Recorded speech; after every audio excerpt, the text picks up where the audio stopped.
তুমি অনেক দেরিতে বুঝবে আমি হারিয়ে যাওয়া মানে শুধু একজন মানুষকে হারানো নয়, তুমি হারিয়েছো সেই হৃদয়টাকে যে নিঃস্বার্থভাবে তোমার পাশে ছিল, যে চোখে শুধু তোমাকেই দেখত, যে মন তোমার প্রতিটি না বলা কথাও বোঝার চেষ্টা করত।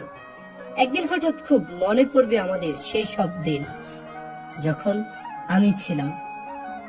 তখন হয়তো তোমার বুকের ভিতর এক অদ্ভুত শূন্যতা বাঁধবে, কিন্তু আমি তখন থাকবো না।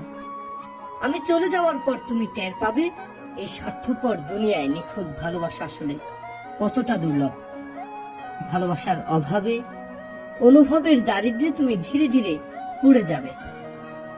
আমি যখন তোমার চারপাশে ছিলাম তুমি বুঝে ওঠনি আমার গুরুত্ব, অথচ আমি হারিয়ে গেলে হয়তো একদিন বাতাসের হঠাৎ নিঃশ্বাসে, মেঘের বিষণ্ণতায়, নদীর একাকিত্বে বা পাহাড়ের বিষণ্ণতায় তুমি আমাকে খুঁজে পাবে।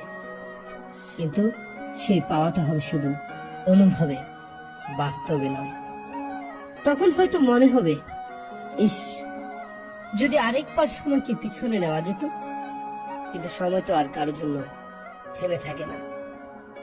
মানুষ যখন চুপচাপ সরে যায় তখন সে আর আগের মতো ফিরে না। তুমিও একদিন বুঝবে ঠিকই, খুঁজবেও ঠিকই, কিন্তু আমি আর ফিরবো না।